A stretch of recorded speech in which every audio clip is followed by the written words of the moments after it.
The candlestick swung in her hand, and the windowpane gave way under it with a sound like a struck bell. Helena pulled the brass back through the broken square of glass and did not waste a heartbeat looking at her own knuckles. She had hurt him in the gravel below. Boots that did not belong to the gardener, did not belong to the steward, did not belong to any boots that had been allowed to walk this side of Halford Manor in 8 years. The east wing of the house had been locked at the corridor door, locked at the stair, locked at the window catches. Her family had locked her behind every door they could find, told the counties she was marked, told the suitors she was unwell, and walked her younger sister past her closed corridor every morning so the lie could feed itself. Today they had unlocked exactly one thing: the south end of the east wing, where the renovation crew was scaffolding a new bay, and the man on the gravel below was the man whose money was rebuilding it. She had heard his name twice through floorboards. She had read his initials on a contract her father had left briefly, brutally unattended, and she had pressed the corner of that contract against an ink-soft piece of paper and copied the seal in the time it took her aunt to ring for tea. She had been preparing for this morning for 9 days. The drawing she had folded into a square sat on her palm, light as a leaf and tighter than a fist. She did not throw it through the broken pane. She tucked the candlestick under her arm and tied the folded paper with a black ribbon, calmly, the way another woman ties a hat, and weighted it with a fragment of the broken glass on a length of darning thread, because if she simply dropped it, the wind would send it into the box hedge, and Halford would lose another year of her life. Then she leaned through the cold air and let the package down past the casement, past the second-floor window where her mother had not stood since 1810, past the empty sash where the conservatory had been, before the conservatory had been pulled down for the renovation that her own pen had drawn. The boots stopped. Helena did not breathe. The drawing turned twice on its thread, white against the grey of the November stone, and a gloved hand came up out of nowhere and caught it. She watched the gloved hand. It was a large hand. The thumb was bare of any signet she could identify from this height. The thumb had a faint white scar along the joint that her draftsman's eye registered before her heart did. Chisel scar. Narrow. Very old. The hand turned the package over once, the way a man turns a card he has been dealt.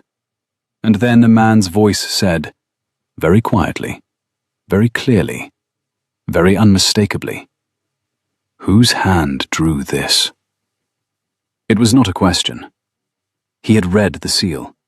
He had recognized the line. Helena pulled herself back from the window. She breathed twice. She did not cool down. She tucked the candlestick back into its holder on the chimney-piece, took the ivory stub of pencil out of her sleeve where she kept it, slid it into the breast of her gown against her ribs. And then she did the second thing she had spent 9 days preparing. She walked across her room. 12 steps, she had counted them across 8 years, and could count them blindfolded, to the corridor door, the door that had been locked from the outside since she was 19 years old. She put her ear against it. She heard the housekeeper's keys jangling at the stair, frantic. She heard her father's footstep, which was always heavier on his right than his left, hurrying. She heard, very distantly, the Duke's voice in the entry hall, and the Duke was saying, clearly, with the patience of a man who has already decided how this morning would end, that he would like, at once, to see who lived in the east wing. Helena Halford stepped back from the door. She put her shoulders against the chimney-piece. She was wearing a morning dress of plain grey wool that had been mended at the elbow, and her dark auburn hair had been pinned by her own hands. And her face, the face her family had told the county was marked, the face her father had told visiting suitors had been ruined by smallpox in 1810, was unmarked, unsmallpoxed, and steady. She had been a beautiful, stubborn child. She was a beautiful, far worse-tempered woman. Her eyes were a quiet, greenish-grey that had read more architectural treatises than most men of her father's club had read newspapers, and her hands were ink-stained at the second joint of every finger. The housekeeper's key turned in the corridor lock. The first time it had turned the right direction in 8 years. The door opened, not by the housekeeper, but by the man with the chisel-scarred thumb. He filled the doorway the way a horse fills a stall. Too much shoulder, too much breath, his indigo riding coat dust-streaked at the cuffs from the scaffolding. He stopped one step inside the room. The folded drawing was open in his bare hand. He did not look at her face first. He looked at the drawing, and then at the chimney-piece behind her, and then at the corner of the south wall, where the casement she had broken let in a thin draught of November. Then he looked at her. He had dark brown hair cut shorter than was the fashion, and dark blue eyes set deep, and a mouth that had clearly not been informed it was meant to be polite this morning. He was perhaps 28. He was extremely tall. He was looking at her with the steady, unblinking attention of a man trying to make a calculation match a fact, and the fact was disagreeing with him. "Madam," he said, after a long, considering breath, "my name is Edmund Cresswell. I am the Duke of Stanmore." He held the drawing up between them, courteously, as a man returns a hat. "This is the foundation reinforcement plan I have been paying for since 1817, which my contract attributes to your father." He paused. "And which I have just watched be lowered out of a third-floor casement on a piece of darning thread by a woman who does not appear to be in this room by choice." Helena lifted her chin a fraction. Her ink-stained fingers laced themselves at the front of her grey gown. The ivory pencil stub against her ribs warmed. "Your Grace," she said. Her voice was clear and quiet. It had not been used at length in 9 days. She did not let that show. "My name is Lady Helena Halford. The drawing in your hand is mine. I drew it in the spring of 1817 in the room you are standing in. The line at the upper left was redone in the autumn of that year, when I corrected the load calculation by half a stone per square foot." She let her eyes travel deliberately to the broken casement, then back to him. "The window I have just broken is the window I was forbidden to open. The corridor door behind you is the door I have not been permitted through since the November I declined a marriage to a man I had met twice." A pause. She did not soften any of it. "And the steward who unlocked it for you in the last 40 seconds did so under the impression that he was preventing a fire." The Duke of Stanmore stood very still for a moment. "Was he?" he said, with the faintest dry attention. "Preventing a fire?" "Not yet," Helena said. A pause. "My Lord Halford," Edmund said, not loudly, but loudly enough to carry to the corridor, where her father had drawn up at the threshold with an expression that had the quality of a man finding water in a cellar he had been told for years was dry. "I find I would prefer to take tea with you in the green drawing room in 20 minutes. With Lady Halford. With both of your daughters." He turned the drawing over in his hand. "And I would be obliged if you would have your steward leave this corridor unlocked for the remainder of the morning." Lord Halford opened his mouth. He closed it again. He inclined his head with the smile of a man who had been outmaneuvered before he understood what game had been played. He retreated. Edmund turned back. His dark blue gaze moved once over the room, the cot, the drawing table, the stack of treatises beside the cold grate, the wall above the mantel where Helena had pinned 6 years of north elevation studies in pencil and chalk, and his jaw set. "Lady Helena," he said, in a voice that was careful enough to make her ink-stained fingers tighten. "May I ask one question before I take that tea?" "You may." "Has anyone in this house," he said, "ever shown anyone in London the work above your mantel?" Helena looked at him steadily. Her grey-green eyes did not waver. Outside the broken casement, a rook called once across the gravel of the front drive, and a leaf fell across the windowsill in a small, perfect, obedient curve. The kind of curve she had drawn 10,000 times. "My father," she said, "showed an architect named Reginald Pell the south elevation in May of 1816. Mr. Pell submitted it under his own name to the Royal Society of Architects in June. He was awarded a medal for it in October." A breath. "The medal hangs in my father's study." Mr. Pell visits us 4 times a year. He is to dine here on Friday. He is the man my father intends my younger sister to marry." There was a silence in the room. The Duke of Stanmore looked at the drawing in his hand. Then he looked at the wall above her mantel. Then he looked at her. Really looked at her, head tilted slightly, the way a man examines a building whose plans he has just realized he has been holding upside down for years. And Helena watched a small, dangerous calm enter his face. It was the calm of a man who builds things, and who has just understood that something he had thought built was lying. "Lady Helena," he said, "I think we should have that tea." He left the room. He did not lock the door behind him. The corridor stayed open. Helena Halford turned, walked to the broken casement, picked the largest fragment of glass out of the sill, and laid it carefully on her drawing table beside the ivory pencil stub. She did not weep. She had not wept in 8 years, and was not going to begin in front of a draft. She unpinned the south elevation study from the wall above her mantel, rolled it tightly, and tied it with the black ribbon she had used on the package. Then she opened the door of the wardrobe, the one her aunt had kept locked, with the gowns her aunt had pretended did not exist. And she lifted out the ruby silk that had been folded inside it for 8 years. It still fit. She had not intended to wear it again in this house. She put it on anyway. The green drawing room at Halford Manor had not been used for unguarded company since 1810. The Countess of Halford had taken great care to keep it that way. It faced south, it had 3 long windows that the autumn light fell through in honey, and its walls were a pale, fashionable green that flattered every woman under 60 who set foot in it. It had been the room in which Helena had received her first suitor at 17, and the room in which she had refused a second one at 19, after which the doors of the rest of her life had begun to close around her.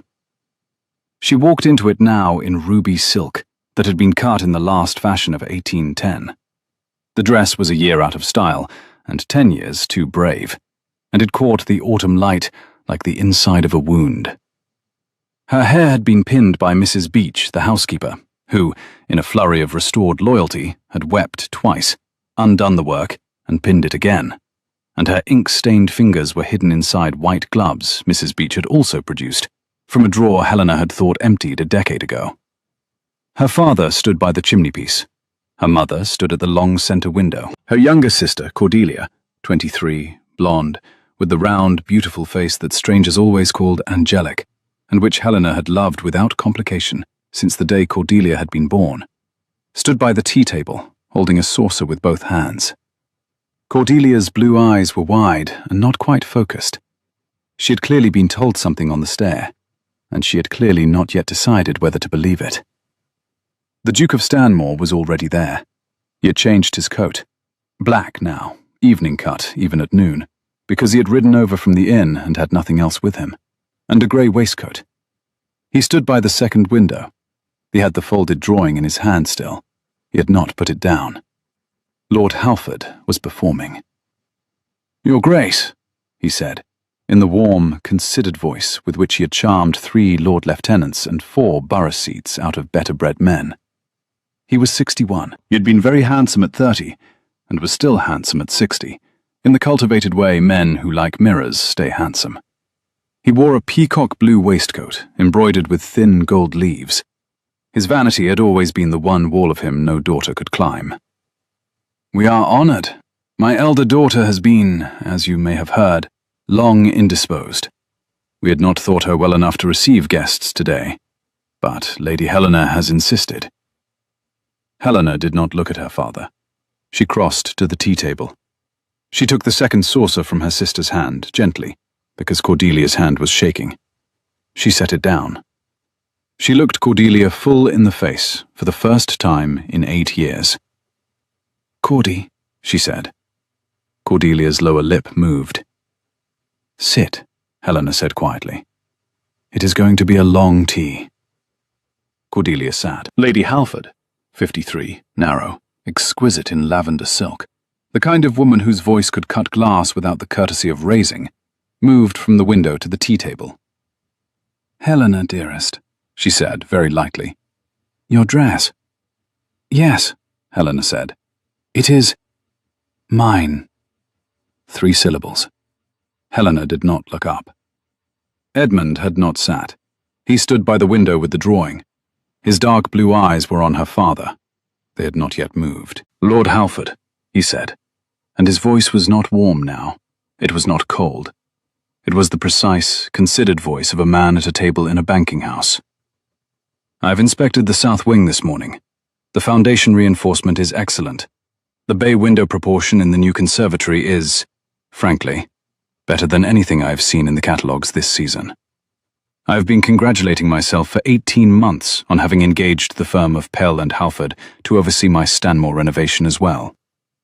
I'm here today because we are halfway through the 3rd draft of the Stanmore East Wing, and I wished to thank the architect personally."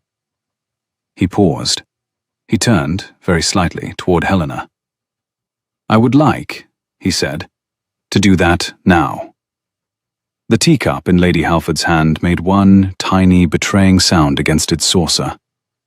Lord Halford recovered first. "Your Grace," he said, and the warmth was back, slightly thinner. "The firm is delighted. Mr. Pell will, of course, be delighted. He has done extraordinary—" "I'm not addressing Mr. Pell," Edmund said.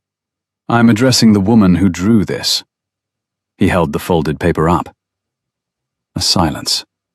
Helena set her gloved hand against the edge of the tea table. The ruby silk caught the autumn light. She did not speak yet. She watched her father's face. She watched her father work, visibly because the work was now too heavy to hide. Through the calculations a man performs when an 8-year-old lie loses its scaffolding under his feet. Lord Halford did not look at his elder daughter. He looked at his guest. "Your Grace," he said very carefully, "my daughter Helena has, from a girl, taken an interest in our family's properties.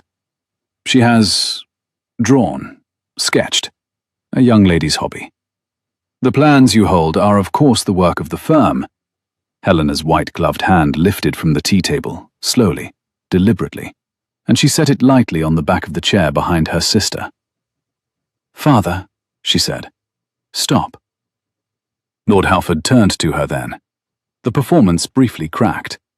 There was, for one bare instant, the man who had locked her corridor door at midnight in November of 1818 and stood outside it telling her she was, from this hour, indisposed. That man had not gone anywhere. He had only been wearing better clothes. "Helena," he began. "You will not call me your daughter in this room," Helena said, "and use the same hour to call my work a young lady's hobby." Her voice was not raised, and was the quiet, surgical voice she had been working on for 8 years, against an empty corridor. "His Grace asked you a direct question. Answer it." Lord Halford did not answer it. Edmund did. "I will answer it for you, my lord," he said softly. "The drawings are hers. The medal in your study is hers. The contract on my Stanmore desk is hers." A small breath. "And I have just spent 5 minutes in her room upstairs, with a broken window pane and a piece of darning thread, which is more access to her than your steward has had in 8 years. He turned, finally, to Helena. His dark blue eyes were very steady. "My lady," he said, "will you take a turn in the garden with me before tea is poured?" It was not a question. It was a courtesy at the edge of an order. Helena left her teacup untouched. She left her gloves on. She crossed to the door without looking at her parents, and held out a hand to her younger sister as she passed. Cordelia took her hand. The two of them went out together, with the Duke of Stanmore one half-step behind. The green drawing-room door closed. In the green drawing-room, Lady Halford sat down. Lord Halford did not.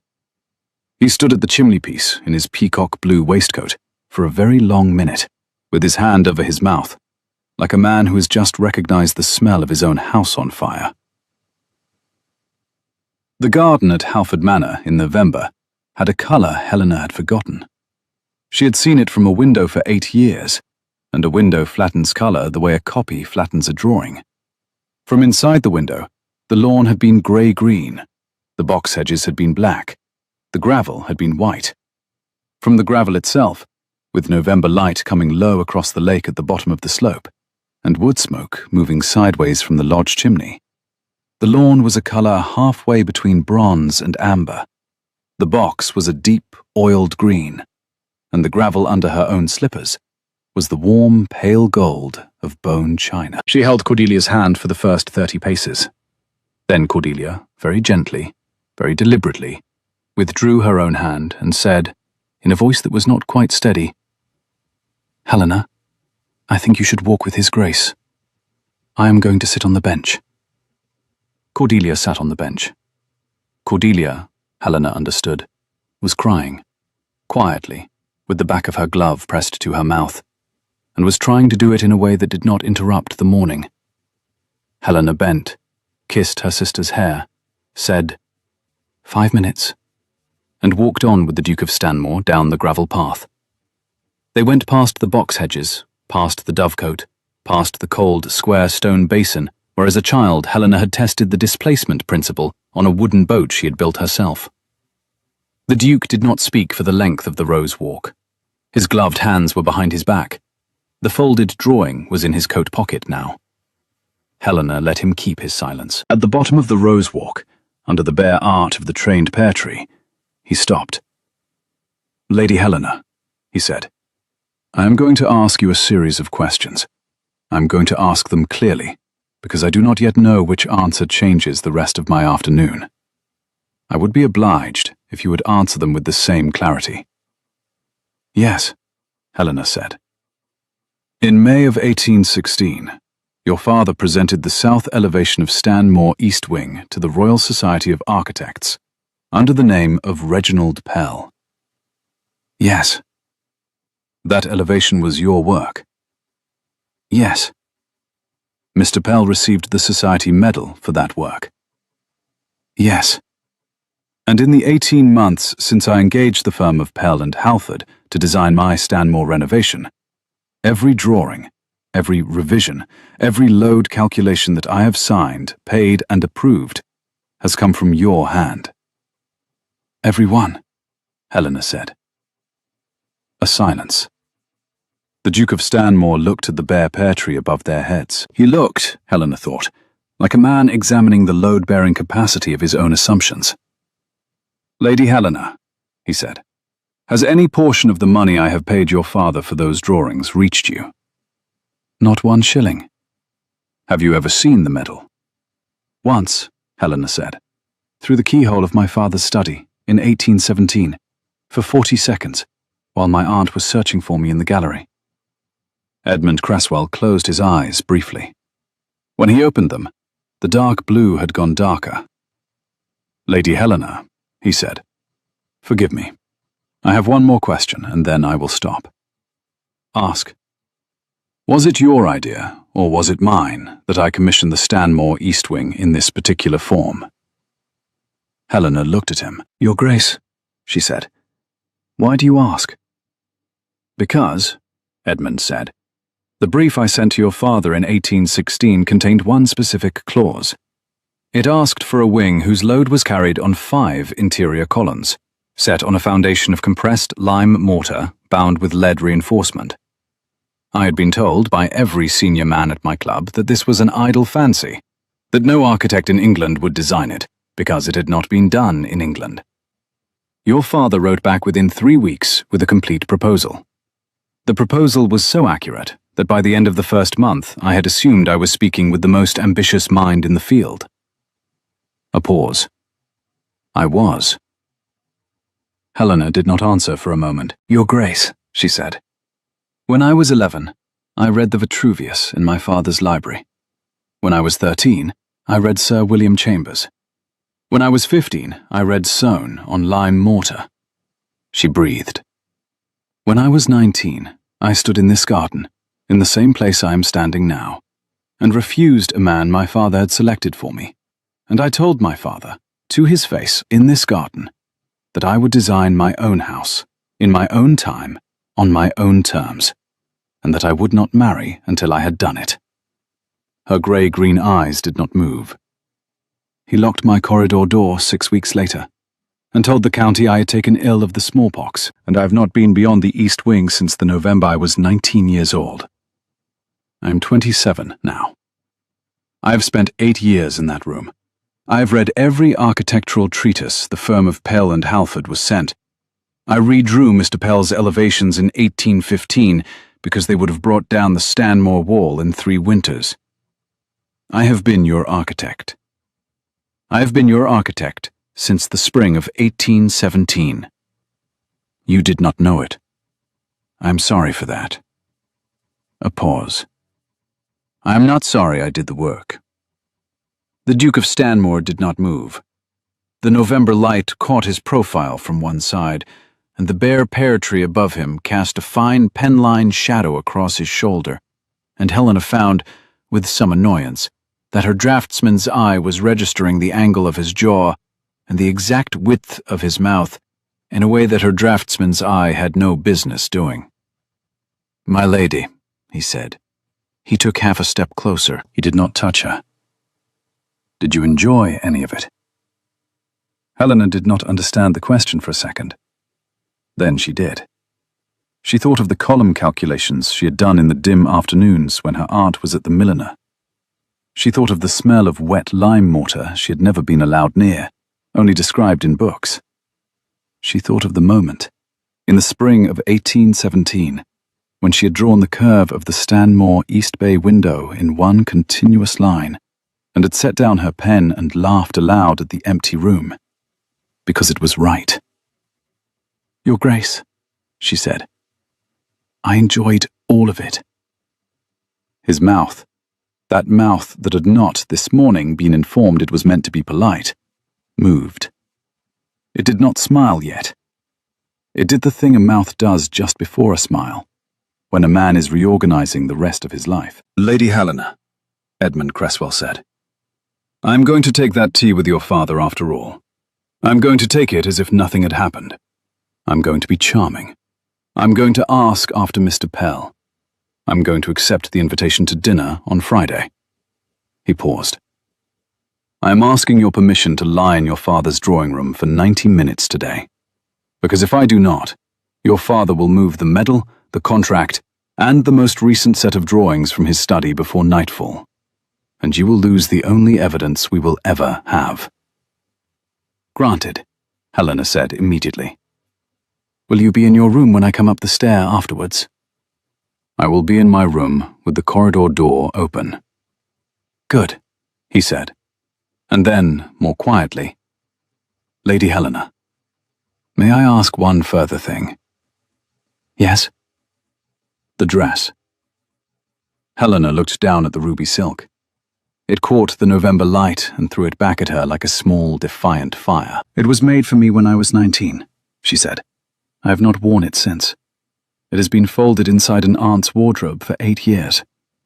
"It was a fine dress 8 years ago," Edmund said, very slowly. "It is, this morning, the finest dress I have ever seen in this country. I beg you to wear it to dinner on Friday." "Your Grace," Helena said after a moment, "you may also call it brave." "I prefer to call it what it is." A pause. "Helena," he said, using her given name for the first time, very deliberately, the way a man tests a beam he is about to put weight on. "I will see you in an hour." He turned, walked back up the Rose Walk, paused at the bench to bow to Cordelia, and to extend his hand to her with a courtesy that made Cordelia's eyes fill again, and went into Halford Manor by the green drawing-room door. Helena stood under the bare pear tree for a moment longer. The November light was very low. Her ink-stained fingers were warm inside her white gloves. The ivory pencil stub against her ribs had not moved. She walked back up the Rose Walk, gathered her sister, and led her, quietly, calmly, as a woman who has been waiting 8 years for this morning to arrive leads anyone, back into the house. Lord Halford's study was the smallest, most carefully decorated room in Halford Manor, and the only one in which his elder daughter had not set foot since the November she was 19. It had a south window that faced the lake.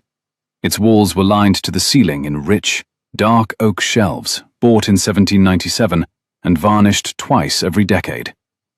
The desk under the window was an ugly, expensive Sheraton with a green leather top scratched at the corners by a younger Lord Halford's letter opener, and untouched by any pen since Lord Halford had begun to publish, in his own name, his daughter's drawings. Above the chimney-piece, in a velvet-lined shadow box made by a London framer in 1816, hung the Bronze Society medal. Helena had not seen the medal except once, through a keyhole, for 40 seconds, in 1817. She crossed to it now, took it down off its nail with her white-gloved hand, examined the engraving on the back of the disc, and handed it to the Duke of Stanmore. "Your Grace," she said, "this is mine." It was an hour later. Tea in the green drawing-room had been performed, and survived. Lord Halford had been charming, almost touchingly so by the end, the way men become charming when they realize the room they are in has begun to slope. Lady Halford had recovered her composure with a thoroughness Helena's draftsman's eye almost admired. Cordelia had been quiet. The Duke of Stanmore had been impeccable.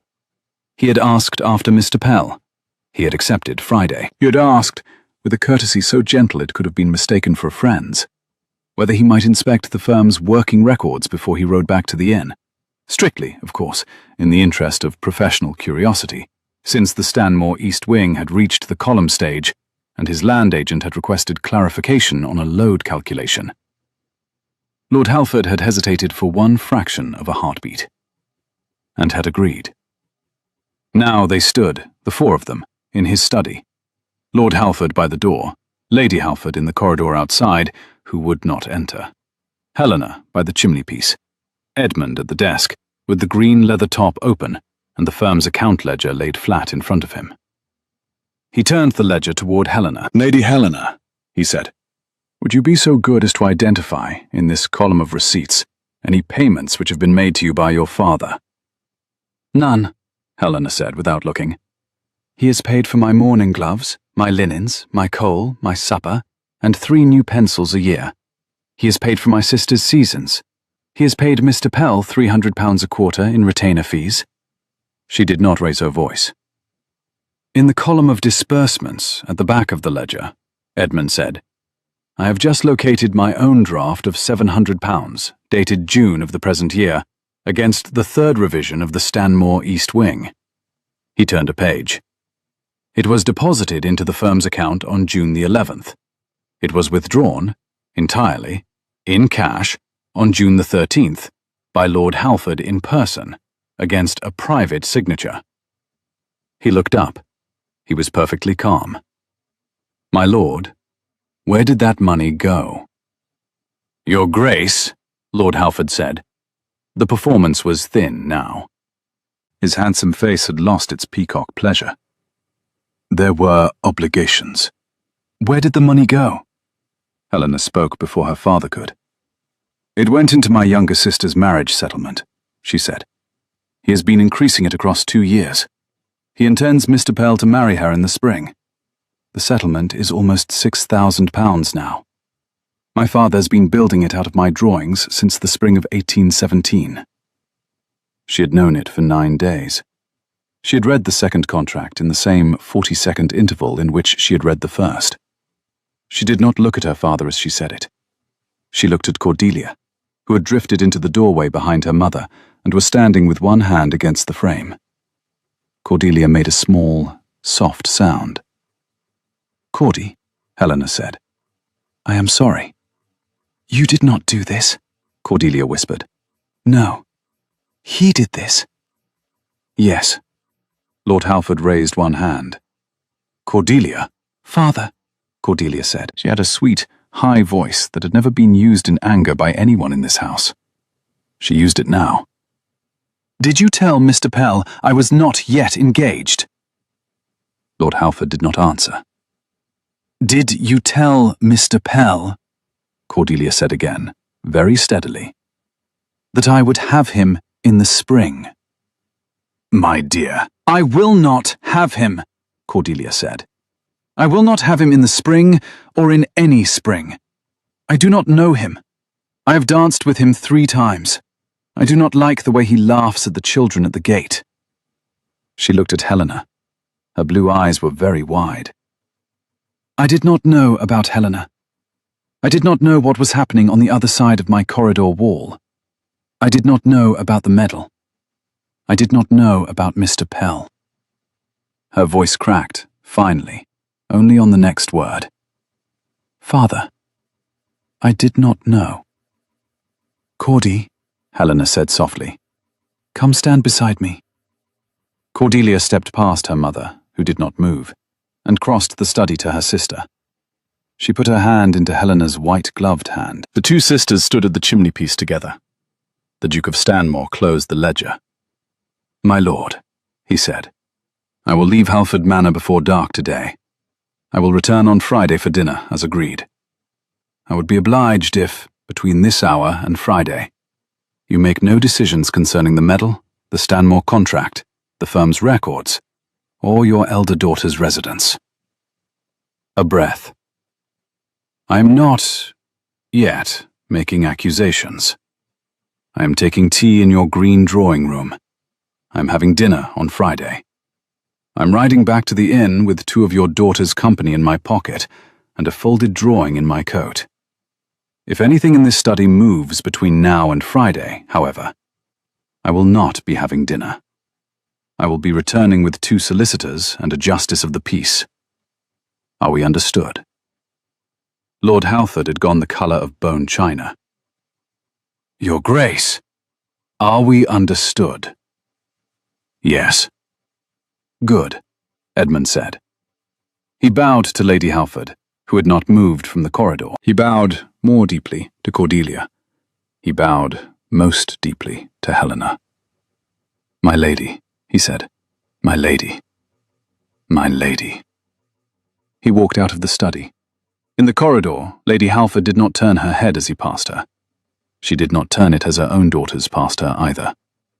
Helena and Cordelia walked the length of the long oak passage and out into the November garden again, hand in hand. And behind them, the green drawing-room door stayed open, and the study door stayed open, and the corridor of the east wing stayed open. And the November light moved slowly across the gravel toward the Rose Walk, where Cordelia would, that afternoon, sit on the same bench and weep in her sister's lap for an hour and a half without interruption. It was the first time in 8 years no door at Halford Manor had been locked between them. Helena did not return to the East Wing room that afternoon. She walked Cordelia slowly all the way around the lake. They stopped at the boathouse. They stopped at the cold, square stone basin, where a 6-year-old Helena had floated her wooden boat. They stopped at the pear tree under which Helena had told her father, at 19, that she would marry no man until she had built her own house. By the time the November light had gone the colour of cooled iron, Cordelia had told Helena every gossip page detail of the last 8 years that Helena had not been allowed to read, and Helena had told Cordelia 3 architectural treatises in plain English, while Cordelia laughed for the first time since the morning. They were both crying a little. Cordelia, in particular, kept stopping at intervals to put her gloved hand against her own cheek, as if to check that the world she was walking through was the same world she had woken up in. When they came back across the lawn, the housekeeper, Mrs. Beach, was waiting at the south door with a candle and a face that contained more decisions in it than her face had contained in 8 years. "Lady Helena," she said, "His Grace's man brought a parcel for you from the inn. I have laid it on the table in the still room because I did not know which room is yours now." Helena considered for a moment. "Mrs. Beach," she said, "from this hour, my room is the room I left this morning. The corridor stays unlocked. I will sleep there tonight." A pause. "Have my drawing table moved into the small library by Wednesday?" "Yes, my lady." "And Mrs. Beach?" "Yes, my lady." "Thank you for pinning my hair." The housekeeper's mouth folded inward and held. "My lady," she said. Mr. Reginald Pell, of the firm of Pell and Halford, arrived at Halford Manor on Friday at 4 o'clock in the afternoon. 2 hours earlier than he had been expected, in a hired chaise from London. He was 34. He was beautiful in the precise, dimpled, almost feminine way that some men carry into their middle 30s, without realizing it has begun to make them look perpetually unfinished. He wore a fawn coat, fawn breeches, an apricot waistcoat that was slightly too pale for his complexion, and a quantity of cologne that made the parlour cat sneeze when he passed. Cordelia, in the gallery, watched him come up the gravel from the second window. "Helena," she whispered. "He is not what I remembered." "He is exactly what you remembered," Helena said. "You have only stopped lying to yourself about what he is." Cordelia made a small, complicated sound that was half laugh, half nausea. The dinner had been arranged for 6. Mr. Pell, at 4, was unannounced. He had not written ahead. He had clearly come early because he had been told something, by an underfootman in the firm's London office, perhaps, or by Lord Halford's hurried express, or by some thread of gossip that had crossed the road faster than either party had hoped. He had come early to manage. Helena watched him cross the hall with one hand to his lapel. She had, in 8 years, never been in the same room with him. She had only watched him from the gallery when he came to dine, and had read his letters when her father left them out, and had redrawn his elevations in a private fury at her drawing table. And once, in the spring of 1816, had heard him laugh through the floorboards while accepting a glass of port from her father, and felt something in her chest go quiet, and bright, and dangerous. She came down the stair to meet him. She wore the ruby silk again. She had decided. She had also, at her own insistence, and with Mrs. Beech's help, removed the white gloves. The ink stains on her fingers were now visible. She wanted them visible. Mr. Pell had been welcomed into the green drawing-room. Lord Halford, who looked as if he had not slept for 3 nights, and who had begun the morning with a half-glass of brandy in his coffee, was performing again. But the performance had developed a tremor that even a man as inattentive as Mr. Pell could feel without naming. Mr. Pell turned as Helena entered. He had clearly been told by her father, that morning in a hurried letter, that Lady Helena was no longer indisposed, that there had been a misunderstanding, that she would dine that evening. He had clearly not been told, because Lord Halford had not wished to admit it in writing, what specific shape the misunderstanding had taken. Mr. Pell smiled. "Lady Helena," he said warmly, "I have heard so much." "Yes," Helena said, "I have heard so much of you also." He laughed, easily, looking around the room for a witness. "You design," he said. "Your father has often spoken of your charming little hobby. I should like, before dinner, to see your sketchbook. I am told you have an eye." The Duke of Stanmore, who had been standing by the window in black evening cut and grey waistcoat for 40 seconds longer than Mr. Pell had realized, did not move. Helena did not raise her voice. She did not move closer to Mr. Pell. She inclined her head a fraction. "Mr. Pell," she said, "may I ask you 7 questions before dinner?" "My dear lady, of course." "Mr. Pell," Helena said, "why is the load calculation on the south elevation of Stanmore East Wing 14 tons higher than the original brief required?" Mr. Pell's smile did not move, but his eyes did. They flicked, briefly, to Lord Halford. Lord Halford did not return the glance. "I beg your pardon?" "Your second question," Helena said. "Why does the foundation specification call for compressed lime mortar bound with lead reinforcement, when the firm of Pell and Halford has, by the firm's own catalogue, never executed a lead-bound mortar in the field?" Silence. "Your third question. Where does the Vitruvius proportion of your conservatory bay window appear in any of your published works prior to 1815? Mr. Pell opened his mouth. "Your fourth question," Helena said.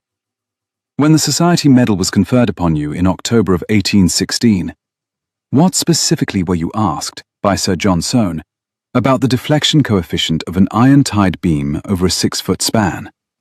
I was watching your reply through the keyhole of my father's study. I would like to hear it again." Lord Halford set his glass down so hard the table sang. Your 5th question. Where is your apprentice book? Mr. Pell's mouth had begun to move without producing words. Your 6th question. When my father wrote to you in May of last year, proposing your marriage to my younger sister Cordelia, you replied in writing that you were honored. The letter is in this house. I have read it. Do you wish to retract it now, in this room, in front of the Duke of Stanmore, who has just spent 4 days in London with his solicitor reviewing the firm's accounts? Or shall I ask my 7th question? A silence. The kind of silence in which Mr. Pell appeared to age 4 years between one heartbeat and the next. Lady Helena, he said, I am sure we may discuss your 7th question, Helena said quietly. How do you sleep? Mr. Pell did not answer that one either. Cordelia, in the doorway, in white muslin and a deep rose sash, because Helena had told her to wear something brave that evening, lifted her chin slightly and crossed to her father. Father, Cordelia said, Mr. Pell will not be staying for dinner. Lord Halford had no breath left in him to argue. The Duke of Stanmore, by the window, did not smile. He did not need to. He nodded very slightly to Helena, the way a man at the end of a long calculation nods at the column that has come right. Mr. Pell was shown to the door.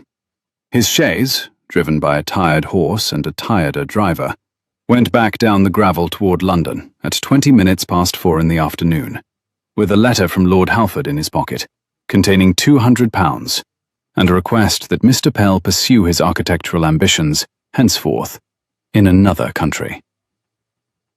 But that was the spring. That was not yet.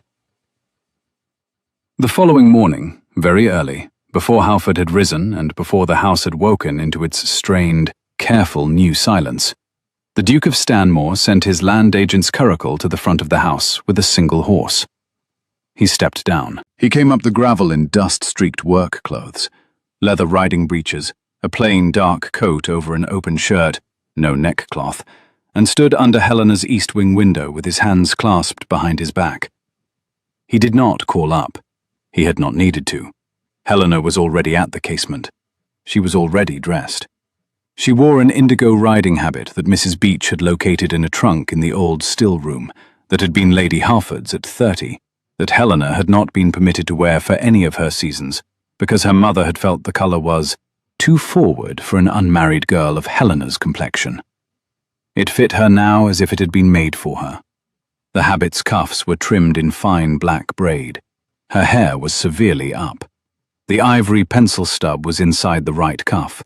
She had 2 of them now. The Duke of Stanmore looked up. My lady, he said, I have brought you a horse. Your Grace. He is called Augustus.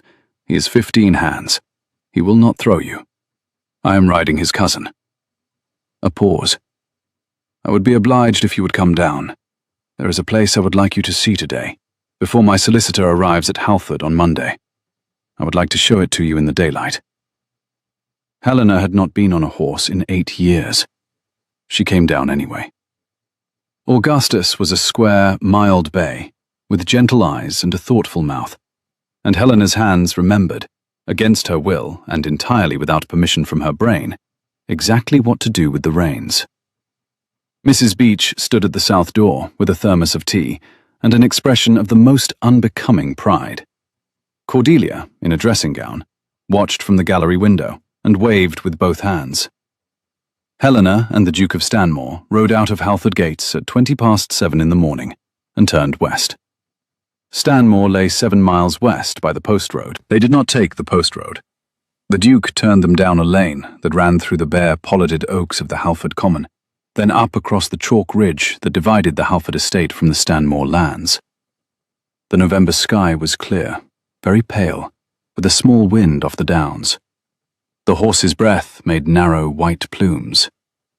Helena had not known, in 8 years of windowed observation, that the world had quite this much air in it. She did not speak for the first 3 miles. The Duke of Stanmore, riding at her left, did not speak either. He let her have the first 3 miles. At the top of the chalk ridge, he reined in. He pointed. "Lady Helena," he said. "Stanmore." It was a long, low country house in honey-coloured stone, with a slate roof going dark with age, set in a fold of the downs at the head of a beech avenue. The west wing was the original Tudor block. The central range was Georgian. The south wing, Helena could see it now in the morning light, was a fine, restrained late Georgian addition, restored with care. The east wing was scaffolded. The east wing was scaffolded in exactly the proportions Helena had drawn in the spring of 1817. She sat on Augustus and looked at it. She had drawn it twice, 3 times, 20 times. She had drawn the elevation in detail, the plan in detail, the proportion of the window bays in detail. She had calculated the load. She had specified the lime mortar. She had argued with herself about the placement of the third interior column for 2 days in the summer of 1817, and finally moved it 9 inches west because of a geometry of light that she had only seen in a sewn plate. She had never seen it built. "Your Grace," Helena said. Her voice was steady. Her hands on the reins were not. "My lady." "It is exactly correct." "Yes," Edmund said. "The third column is in the right place." "Yes." "The bay window catches the south light at," she calculated, 2 minutes before noon all year except midsummer." "At 1 minute before noon today," Edmund said, allowing for the November sun. "I had my land agent measure it last week." Helena's eyes went briefly hot. She did not let it go further than that. She blinked once, hard, and reset. "Your Grace," she said, "take me down to it." He did. They rode down the long beech avenue, where the leaves had gone the colour of old gold, and lay across the gravel a hand thick. The avenue ended at a small gate that opened onto a paved court, and in the paved court were stacks of dressed stone, 2 carpenter's frames, a brazier, 3 site labourers eating bread and cold ham, and a Stanmore foreman called Mr. Dixon, who was 60, square-shouldered, and who wore a tarred apron with 7 pencils in the breast pocket. Mr. Dixon lifted his cap. "Your Grace." "Dixon, this is Lady Helena Halford. Lady Helena is the architect." Mr. Dixon took the cap off entirely. He had been told 2 nights ago, by a quiet visit from his employer, that the firm of Pell and Halford had made an irregularity in the matter of attribution, and that the third revision of the East Wing, which Mr. Dixon and his men had, in confidence, admired more than any drawing the firm had previously sent them, had not, after all, been the work of Mr. Pell. Mr. Dixon had been told who it had been the work of. Mr. Dixon had taken this news with a very straight back, had thought about it overnight, and had, the next morning, before the men came on site, written 6 lines in his own hand on a board nailed above the foreman's desk. "Architect's office. No entry except by appointment. Lady H. Halford." Helena saw the board now. Mr. Dixon did not draw her attention to it. He let her find it on her own. He showed her the foundation. He showed her the column placements. He showed her the lime mortar pit, where the first run of compressed lime mortar bound with lead reinforcement was curing under wet sacking. He showed her the 3 carpenters who had cut the bay window proportion to her drawing and who, when she walked through, set down their tools and bowed in a way that none of them had done for any visiting peer in their lives. Helena made 1 circuit of the site with her hands behind her back. She paused at the 3rd column footing. She crouched. She put her bare, ungloved palm against the padstone. Cold, faintly damp, smelling of mineral, and her draftsman's eye registered, with a small, clean joy that she had not felt in 8 years, that the angle of bearing was true to a ½ degree. She stood up. She turned to the foreman. "Mr. Dixon," she said, "there is a ½ inch error on the inner sill of the western bay. My drawing reads 3 feet 4 inches from the column. You have it at 3 feet 4½ We will leave it. The error increases the natural light at the breakfast hour by a measurable amount. I would like to amend the drawing accordingly. Yes, my lady. Mr. Dixon. Yes, my lady. The board above your desk. Yes, my lady. Thank you. My lady, said Mr. Dixon, and he put his cap back on with unusual difficulty, because his eyes had not for some reason been entirely working since she had stepped down from her horse. Edmund, behind her, watched all of this without speaking. When the circuit was done, when Mr. Dixon had gone back to the men, when the carpenters were back at their saws, the Duke of Stanmore offered Helena his arm, a very simple, courteous offer of an arm, and she took it. They walked the length of the west elevation together. The November sun was higher now, the honey-coloured stone of the original block warmed under the light. The wind off the downs had dropped. Lady Helena, Edmund said, very quietly, I have one further thing to show you today. It is up the slope behind the west walk. It is, technically, not part of the renovation. It is private. I would like you to come. Your Grace. Yes. I will come. He led her up the west walk, past a low ha-ha, up the slope behind, into a small beech grove. At the top of the grove there was a folly, a 6-sided stone shelter, 8 feet high at the wall, 12 feet at the roof peak, covered in winter ivy, half collapsed at one corner. It had been built, he told her, in 1761 by his great-grandfather, and abandoned in 1798 after a storm took the roof. It had stood half-roofless ever since. He pushed the small wooden door open. Inside, the floor was bare flagstone. The walls were dry. The half-fallen roof had been temporarily covered, in the last fortnight, by a tarpaulin nailed over the open beams. In the center of the floor stood a long oak drawing table, planed flat, with 2 stools and a single lamp. Your Grace, Helena said. Lady Helena. What is this?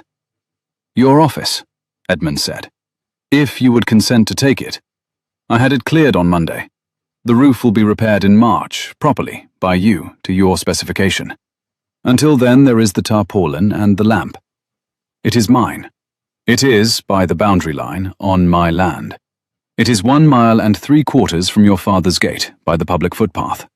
You may come to it at any hour. I will not enter without your permission. He paused. He turned the small key in the door and laid it in her palm. My lady, he said, I will not pretend the offer is impersonal. I am offering you, among other things, the only thing I believe you have asked the world for since you were 19 years old. A place to draw, in the daylight, that no one can lock. The rest of the offer will be made later, in a different room, in a more proper way. This is the first part, because you should not have to wait for the rest of it.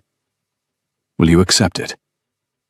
Helena Halford stood in the cold flagstone shelter on the slope above Stanmore East Wing, with the small key warm in her palm, and her dark auburn hair loose at the temple, where the wind had taken it, and the indigo riding habit a little dust-streaked at the cuff. And she did not weep. She had not wept in 8 years. She was not going to weep in front of a tarpaulin. She held the key. Your Grace, she said. I accept. Edmund Cresswell smiled then, for the first time since the morning he had stood under her broken casement, and the smile was unhurried and warm, and entirely unlike the smile of a man who had ever been told he was a duke. Helena, he said, using her given name for the second time. Welcome to Wind's End. That afternoon, on the long oak drawing table in the half-roofed folly above Stanmore East Wing, the Duke of Stanmore set down a leather portfolio, 10 inches deep, tied with a black ribbon, and untied it. He did not open it. He waited. Lady Helena, he said, before you look in this folio, I am going to tell you what is in it, so that the surprise does not knock you down sideways while we are standing alone on a hillside with one tarpaulin between us and the rain. Your Grace, it is a folio of London drawings. I've spent the last 4 days in London with my solicitor and one trusted clerk. We have visited 3 private clients of the firm of Pell and Halford, and 4 private collectors. Between them, your father and Mr. Pell have, since 1815, sold or attributed 31 architectural works under the joint name of the firm. I have brought the original drawings, the plans, the elevations, the working sketches, of 14 of those 31. The other 17 are believed lost, sold abroad, or in private hands beyond reach for the present. Of the 14, he paused. I am told all of them are yours. Helena did not speak for a moment. Your Grace, she said. Show me one. Anyone. Begin at the top. He untied the folio. He laid the topmost drawing flat on the oak table. It was a north elevation of a small stone library, with 3 round-headed windows and a slate and tile patterned roof, drawn in graphite and red chalk, on a sheet of paper Helena had bought herself in 1815 and had never seen again. She put her hand flat on it. She did not pick it up. This is for Lord Winchcombe in Suffolk, she said quietly. I drew it in the spring of 1815. It was the first commission my father took from the firm. He told me it was for my own practice. He told me I should draw it as if it were real. He gave me 3 weeks. He paid me £4 out of my own quarter's pin money. He took it down to London on the night coach in May. A breath. I had not seen it since. It was built in 1816, Edmund said quietly. Lord Winchcombe's great-aunt has been reading her letters in it every morning for the past 2 winters. She is reported to be very fond of the morning light through the easternmost window. I am glad, Helena said. She looked at her hand. She had drawn the easternmost window twice, first 3 feet from the corner, then 2 feet 10, because she had wanted the morning light to land on the breakfast table, not the floor. Show me the next, she said. He showed her the next, and the next, and the next. By the 7th drawing, a small Methodist chapel near Norwich, Helena had stopped breathing easily. By the 10th, she had sat down on the oak stool. By the 13th, she had her hand flat on the table because she did not entirely trust her own legs. The 14th drawing was the drawing of a private library, panelled in oak, lit by a single round skylight, with one wall given over entirely to a built-in desk. Helena had drawn it for herself when she was 20. She had drawn it in the room her father later locked. She had labeled the desk, Architect's Desk, Lady H. Halford. Her father had taken the drawing out of her room when she was 21, told her it was to be framed for her, and never returned it.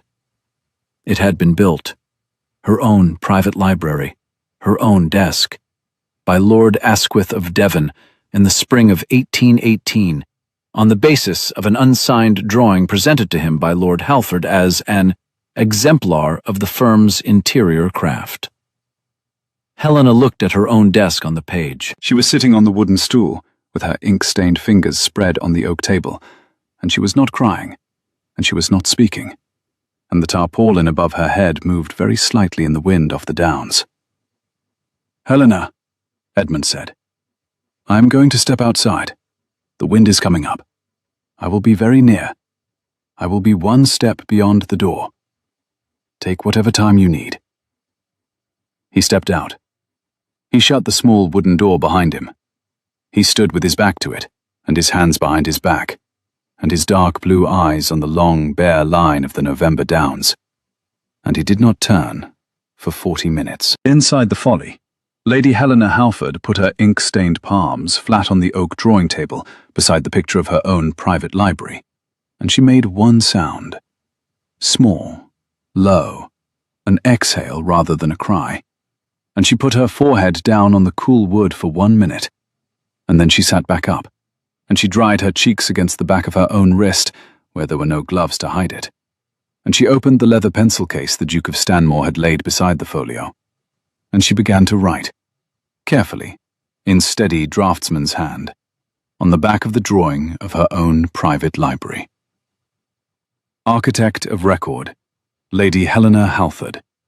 Drawn 1814. Built 1818. Owner of record at present, Lord Asquith of Devon. Status, pending. She wrote the same line on the back of the other 13 drawings, taking her time, signing her name in full at the bottom of each, and beneath her signature, in a smaller hand, the date. When she had finished, she went to the door, opened it from the inside and said, "Your Grace, you may come in." He came in. The November light through the open door fell across her ink-stained, ungloved hands and across the 14 signed drawings on the long oak table. Edmund Cresswell stopped one step inside the room. "My lady," he said, "Your Grace, I am very sorry for what was done to you." "Yes." A pause. "And I am very glad," he said quietly, "to have ridden into the gravel under your window at the precise hour I did." Helena looked at him steadily across the long oak table. The folly walls were cold. The tarpaulin moved. The November light caught the curve of her cheekbone where the tear had dried. Her ink-stained fingers were still flat on the topmost drawing. "Your Grace," she said, "so am I." The Countess of Halford waited until Tuesday morning to attempt her gambit. Helena, at the foot of the table in her indigo riding habit, set down her teacup and looked at her mother across 3 feet of polished mahogany. "Mother," she said pleasantly, "how thoughtful of you. At what hour does Dr. Mayhew arrive?" "At noon, my dear." "Excellent. I will receive him in the green drawing room. Cordelia, will you sit with me? His Grace, will you join us also? Mrs. Beach, would you be so kind as to set out the tea things and to send to the inn for Dr. Eaglefield, who attended Lord Halford's gout in the summer?" "Yes, my lady." Lady Halford's lavender silk did not move. Her face, Helena thought, with a small, private satisfaction, did. The skin around her mother's mouth tightened by exactly the amount of skin that tightens when a woman realizes that the morning's plan has acquired witnesses. The Duke of Stanmore, who had, since Sunday, taken rooms at the inn and ridden over to Halford each morning to read estate papers in the small library beside Helena's drawing table, on the courteous fiction that he was inspecting Lord Halford's stewardship of his own land, set down his coffee. "Madam," he said gently to the Countess, "I should like nothing better." Dr. Mayhew of Oxford arrived at 10 minutes past noon. He was 63. He had been celebrated in 1810 for the diagnosis of neurasthenic deterioration in unmarried daughters of the gentry, a diagnosis which conveniently required prolonged seclusion, a low diet, and the discontinuation of any reading more strenuous than a prayer book. He had visited Helena once in November of 1810 at her father's invitation. He had pronounced her tendency to architectural treatises morbid. He had recommended that her library be emptied.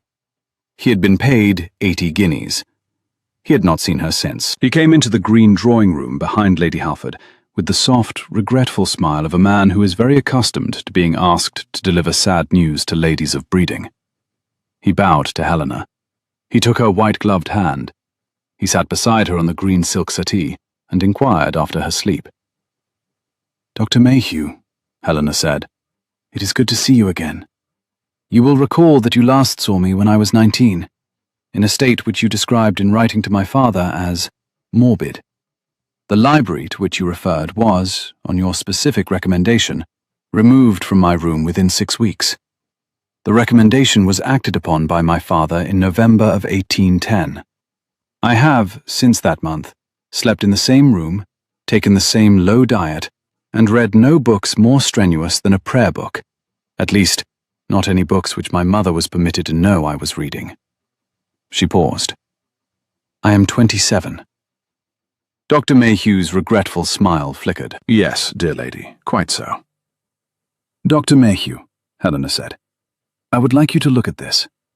She held out, from the small writing desk beside her, her own draft of the Stanmore East Wing South Elevation, 3rd revision, signed in her hand at the corner, dated June of 1818.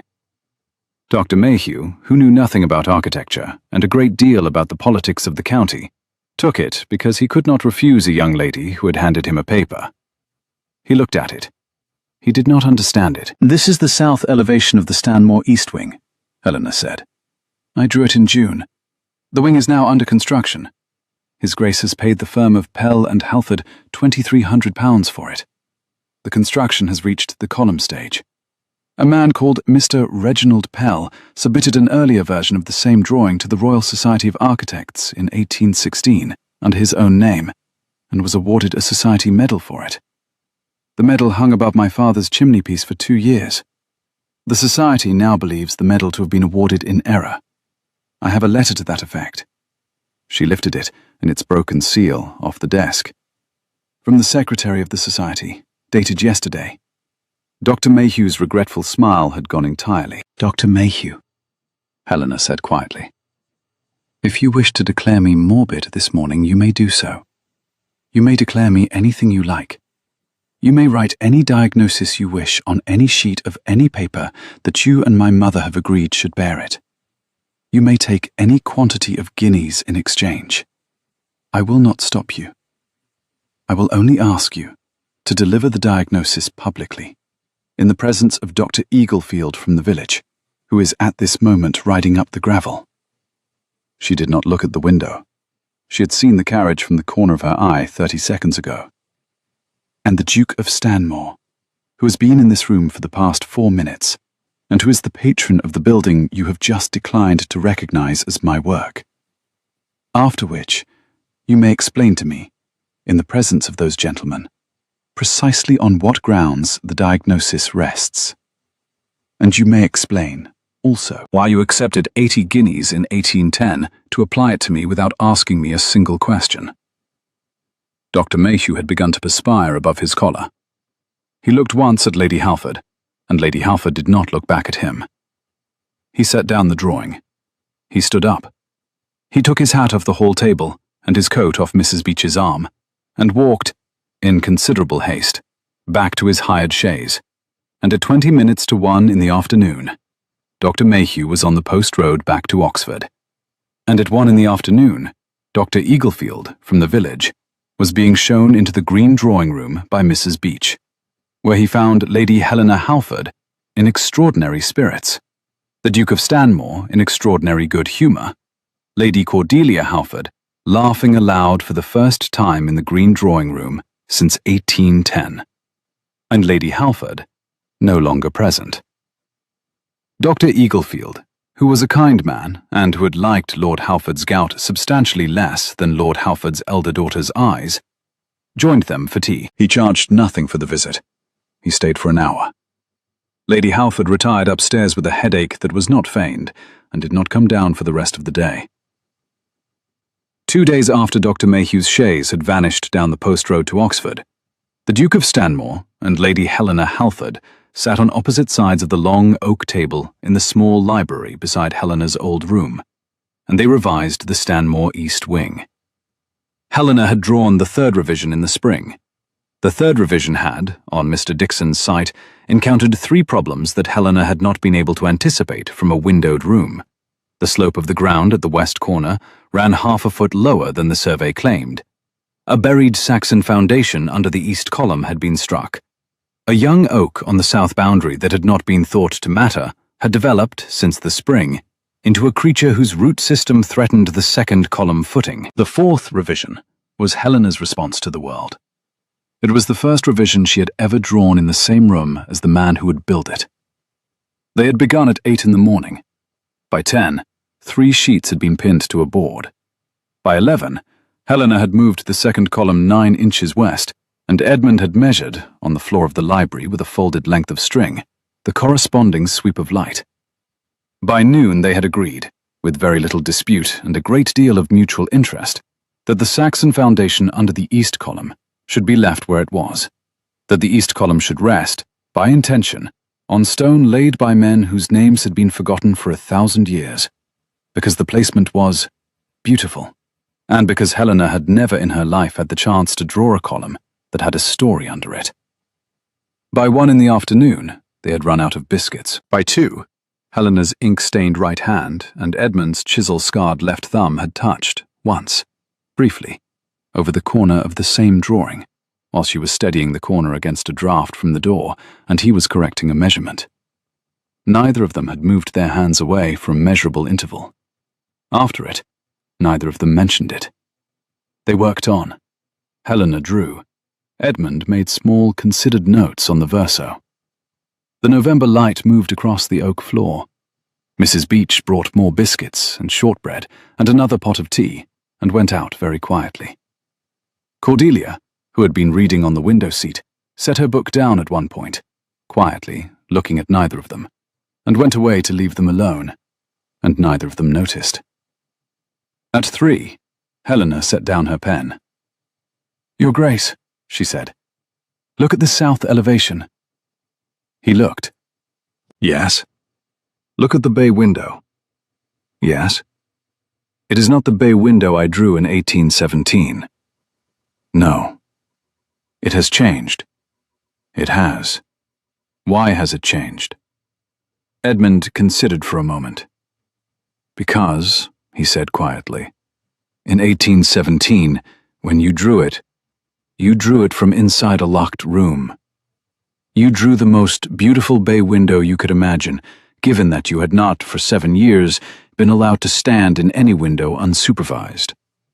You drew a window that looked out. This morning," he lifted his pencil, set it on the redrawn line, "you drew a window that lets people in." Helena did not look at the drawing. She looked at him. The November afternoon light through the small library's south window was very low. Her ink-stained fingers were resting flat on the table, 6 inches from his ink-stained fingers. The tip of her little finger was a fraction of an inch from his thumb. The chisel scar along his thumb joint was clearly visible. "Your Grace," she said. "Helena. You have called me Helena 3 times now." "I have." "You should perhaps stop." A very small pause. "Why?" "Because," Helena said, in the steady, unhurried voice she had been working on for 8 years, "if you continue to call me Helena, in this light, in this room, with our hands 6 inches apart, I will be unable to draw the north elevation tomorrow with any accuracy. I have been, for the past 4 hours, drawing extremely well. I should like to keep drawing well." Edmund Cresswell looked at her steadily for the longest moment of the afternoon. Then, very deliberately, he moved his hand back from hers. Half an inch. Only half an inch. Only enough for the air between their hands to widen. And he set the pencil down beside the inkstand. He did not look away from her face. "My lady," he said. "My apologies. I will call you Lady Helena tomorrow morning." "Thank you." "On the day the north elevation is finished," he said, "I will ask your permission to use your given name again. I will ask it formally, in a room with witnesses." "Your Grace," Helena said, after a pause, "that is acceptable." "Tomorrow at 8, Edmund said. "Tomorrow at 8. He left the library. He left Halford. He rode back to the inn. Helena sat at the long oak table for a quarter of an hour in the dimming November light, with her ink-stained palm flat against the place where his hand had been. And then she pulled the 4th revision south elevation toward her, and she added, in very small graphite, the figure of a tall, broad-shouldered man standing inside the bay window, his face turned away, looking out toward the downs. She rubbed it out before she went up to dress for dinner.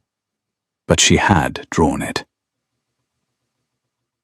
Cordelia Halford made her decision on Wednesday morning. She came into Helena's room at 7:20, in a dressing gown the color of clotted cream, with her blonde hair loose down her back, and she sat on the edge of Helena's bed and she said, without preamble, "Helena, I am leaving Halford." Helena, who had been awake for 40 minutes already, set down her teacup. "I am going to have a season in Bath," Cordelia said. "An unsupervised season. With my aunt. Aunt Frances says she is going to teach me to read 4 kinds of book that Mother has told me are for clever people. Aunt Frances says I am clever enough." A pause. "I am, actually. Father told me I was not. Aunt Frances says he is wrong. I think he is wrong as well." A breath. "I want to go, Helena. I want to go this week. I will be back at Christmas. I want to come back to you, in this house, in your house. Because this is your house, Helena. You understand that, do you not? This is your house. Our father has been ruining it as a steward ruins a property. I want to come back here at Christmas to you. Helena, she said. He is in love with you. He is. He is in love with you. He does not know it yet. He will know it in 3 weeks, and then he will be very surprised. I am going to Bath, Cordelia said. And you are going to draw buildings. And you are going to marry the Duke of Stanmore, and father is going to live in this house with mother for the rest of his life, with the green drawing room door closed. And you are going to give me a niece, and call her Frances. I have given the matter considerable thought. She drew back. Her blue eyes were perfectly clear. It is the correct outcome. She left Halford on Friday morning at 11 o'clock in her aunt's brougham, with a great quantity of light luggage and 3 of Helena's drawings in a leather case that she had begged for the journey. And she did not look back at the green drawing-room window, because Lord Halford was at it, watching her go. And Cordelia did not wish to know what his face was doing. The carriage went down the gravel and turned out of the gates and onto the post road for Bath, and Halford Manor settled, very quietly, into a new shape behind it. The county dinner and Lady Wexton's of Wexton House, 6 miles east of Halford on the post road to Reading, fell on the 2nd Tuesday of December, and Lady Wexton, who was 60, who was the sharpest county hostess between Oxford and London, and who had liked Lady Helena Halford as a girl of 17, and had not seen her since she was 19, had written personally to Helena to insist upon her attendance. My dear child, her letter ran, I have heard everything. I am too old to disguise the fact that I have heard everything. You will dine with me on the 2nd Tuesday in December. You will sit on my right. The Duke of Stanmore will sit on my left. Aunt Matilda Halford will sit at the far end of the table, beside the elderly bishop's chaplain, where she will be able to do herself the least damage. Wear what you like, my dear, but for the sake of an old woman who has watched the county for 40 years, please come in something unforgettable. Wexton. Helena went in the ruby silk. Helena had come alone in the Halford carriage. The Duke of Stanmore had been told he would meet her at Wexton House. He met her at the foot of the stair. He had ridden over from his inn. He was in black evening cut and a dark grey waistcoat. His dark blue eyes registered the bronze medal at her throat and held there for a beat longer than was decent. Lady Helena, he said. Your Grace, you are wearing the medal. I am. You are wearing it tonight. I am. My lady, he said. I have been trying to think since this afternoon how I might convey to you that you have done me an honour by allowing me to come up the stair behind you tonight, and I have not yet found the language. Your Grace, Helena said, looking up at him. The language is unnecessary. The language is, in fact, already on the page upstairs in my drawing room. The 4th revision of the south elevation has, since this morning, contained a single small graphite figure in the bay window. The figure has dark blue eyes, a chisel scar on the left thumb, and a habit of standing 1/2 step closer to a drawing than is structurally necessary. I had intended to rub it out. I have, this evening, decided to leave it. She paused. Take me up the stair, Your Grace. He took her up the stair. Lady Wexton met them at the drawing-room door. Lady Wexton was 4 feet 11, weighed 8 stone, wore black grosgrain, had the bones of a falcon, and had not been outmaneuvered at her own dinner table since 1791. She kissed Helena once on each cheek. She took Helena's hand. She turned Helena into the drawing-room. She raised her own thin, quiet, perfectly pitched voice. Lady Helena Halford, Lady Wexton said. Architect of record of Stanmore East Wing, of Winchcombe Library, of Asquith's private interior at Devon, and of the new Methodist chapel at Norwich. Recipient, at last, of the bronze medal of the Royal Society of Architects, which she is wearing tonight, as is correct, at her throat. The drawing room, 24 guests, all the senior families of the county, the bishop's chaplain, the magistrate, the Wexton girls, a London cousin of Lord Asquith's who had ridden up that afternoon, went perfectly silent for one long, considering, deeply satisfied beat, and then began, raggedly, sincerely, and with a growing volume, to applaud. Aunt Matilda Halford, at the far end of the room, in a gown of the wrong colour, dropped her fan. The bishop's chaplain picked it up. He returned it to her, with the gentle, distracted courtesy of a man who has just realized that the lady beside him is not, on the whole, the person at this dinner whose hand he should be holding. Aunt Matilda did not get a second chance to speak that evening. She tried, at fish, with a remark across the table on young women whose constitutions had always inclined toward the morbid. Helena lifted her water glass. She turned to Aunt Matilda. She said pleasantly, in a voice that travelled the length of the table, as Lady Wexton's good-cut glass had been designed 40 years ago to allow voices to travel. Aunt Matilda, the Wexton Library was redrawn in 1814 by a hand that you described, at this very table that year, as morbid. The library has, since 1815, hosted 3 bishops and 1 Chief Justice. I should be very interested in your opinion on the proportion of the South Oriel. Have you been into the library yet this evening? Aunt Matilda Halford had not been into the library that evening. Aunt Matilda Halford had, in fact, drawn no more architectural opinions in any room for the rest of her natural life. Lady Wexton smiled, very faintly, into her soup. The Duke of Stanmore did not smile at all. His dark blue eyes met Helena's across the table for a single, grave, considering, delighted second, and Helena, in ruby silk and a black sash and a bronze medal, did the smallest and most unexpected thing she had done in 8 years. She winked at him. Once. A small, definite, draftsman's wink. Edmund Cresswell, Duke of Stanmore, dropped his bread roll into his soup. He recovered it gracefully. Lady Wexton, who had not missed it, made a small, satisfied sound and signalled to her butler for the next course. The look was the same look. It had only had time to mean, since November, considerably more. The reception in the upper gallery of Spring Street, after the medal had been reconferred, ought to have been a triumph, and was, in the event, an attempt at sabotage. Lord Halford had come to London. He had not been invited. He had, against the express instruction of his solicitor, taken the night coach from Reading, and had presented himself at the door of the Royal Society at 8:30 in the evening, with his peacock blue waistcoat, by now slightly stained at the cuff, under a black overcoat, and with the determined, brittle smile of a man who has decided that the only way to survive the next hour is to behave as if nothing in his life has gone wrong. He came up the great stair behind the last of the late-arriving guests. He had timed it. He intended to walk into the gallery, to embrace his daughter publicly with an air of paternal pride, to claim, by sheer force of London charm, a share of the evening's narrative. He had, in his own mind, rehearsed 3 paragraphs. He did not deliver any of them. The Duke of Stanmore had been told, by the society porter at the door, that an uninvited gentleman in a peacock blue waistcoat was attempting entry. The Duke had, with extraordinary calm, asked the porter to admit Lord Halford.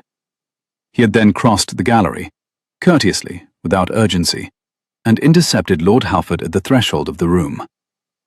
"My lord," he said quietly, with one hand at Lord Halford's elbow, in a grip that did not invite argument. "May I have the courtesy of a private word with you in the antechamber before you address my lady, your daughter?" Lord Halford, whose plan had not survived its first contact with the firm, white pressure of the Duke of Stanmore's chisel-scarred thumb against the inside of his elbow, allowed himself to be turned aside. The antechamber was small, panelled in oak, lit by a single oil lamp on a side table, and smelled faintly of dust and beeswax. The Duke of Stanmore closed the door behind them. He did not raise his voice. "My lord," he said, "I am going to say 4 things. I am going to say them in a quarter of the time it would take you to interrupt me, and at the end of the 4, I am going to ask you a single question, and the answer to that question will determine whether you walk back down the great stair tonight under your own power, or whether I summon the society's porter to assist you. Are we clear? Your Grace, first. The medal that hung in your study for 2 years was not yours. You knew it. You sold it on.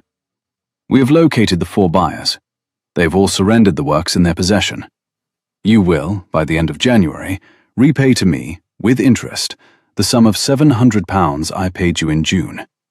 You will repay to Lord Winchcombe, Lord Asquith, the trustees of the Norwich Chapel, and 3 other clients the sums that, by ledger, are owed to them. The schedule is in my solicitor's hands. The schedule is not negotiable. Your second. You will, by the spring, transfer the principal of your daughter's marriage settlement, the £6,000 you accumulated under cover of the firm's fees, into a trust, under the joint signature of my solicitor and Lady Helena's. The trust will fund a scholarship in her name at the Royal Society of Architects. The first such scholarship will be conferred in 1820 on a young woman of demonstrated promise who lacks, as your daughter once lacked, a means of being heard. You will not have any further interest in the trust beyond your initial deposit. Your third. You will not, henceforth, attempt to enter any room in which Lady Helena Halford is present without her express, written permission. You will not write to her. You will not write to Lady Cordelia Halford. You will not, by my requirement, leave Halford Manor for any visit longer than 4 days in any given month. You may walk the grounds. You may visit your bookseller. You may not present yourself in society. You cannot. Fourth, Edmund said quietly. You walked this evening into the Royal Society of Architects to attempt, in front of 300 witnesses, a public performance of paternal pride that would, in your own assessment, have rebuilt your standing. I am going, in the next 90 seconds, to walk you back into that gallery. I am going to escort you to the corner where Lady Wexton is standing with the Bishop of London. I am going to allow you to bow to your daughter from a distance of 12 feet. You will say nothing. You will not approach her. You will accept Lady Wexton's introduction to the Bishop with whatever grace remains to you. You will leave the building within the quarter hour. You will be permitted to leave the building under your own power on this single occasion, as a courtesy to your daughter, who, despite everything, has asked me this afternoon to permit it. A pause. Lady Helena's request is the only reason you are not, at this moment, leaving by the kitchen door. Are we clear? My lord. Lord Halford had gone the colour of bone china. He did not speak. He could not. Your answer, my lord. Yes, Lord Halford said. Yes, your grace. Yes, your grace. Thank you. Take my arm. He took the Duke of Stanmore's arm. The two of them walked back into the gallery. The Duke escorted Lord Halford across the room with a courtesy so complete that no observer who had not been told what was happening could have identified, in the journey from the door to Lady Wexton's corner, anything but a mild and cordial exchange between a great peer and a county gentleman of small consequence. Lord Halford bowed, at 12 feet, to his elder daughter. Helena, in deep green velvet with the bronze medal at her throat, returned the bow with the perfect quarter inclination of a woman receiving a stranger. She did not approach. She did not speak. Her grey-green eyes registered her father, registered the Duke beside him, registered the shape of the agreement they had clearly reached in the antechamber, and said, entirely without words, "Thank you." Lord Halford left the building 17 minutes later, in a hired chaise, on the post road back to Reading. He never re-entered London society. He lived for 14 further years at Halford Manor, with his wife in the small cottage at the end of the park, and the two of them did not speak again, and the staff continued to refer to the small cottage as the Dower House, and the staff continued to be correct. Helena did not, in any of those 14 years, write to him. Cordelia, after many letters from Bath, eventually decided to. That was Cordelia's choice. Helena did not interfere. There were, in the end, some doors one did not need to open, and some doors one did not need to keep closed. Helena had spent 8 years inside one of each. She felt no further obligation to choose between them. The Duke of Stanmore came back to Helena's side at 24 minutes past 9 in the evening. The reception had reached the comfortable, talkative second hour. Sir John Soane had retired to a window seat with a glass of Madeira, and Lord Asquith of Devon. Lady Wexton was charming the bishop. The young architects of the society, 3 of whom had, that very afternoon, written to Helena in carefully respectful hands, asking whether they might call upon her in the spring at Stanmore, were standing together in a corner, watching her without quite daring to approach. Edmund offered her his arm. Lady Helena, I should like, with your permission, to walk you out onto the small balcony beyond the window.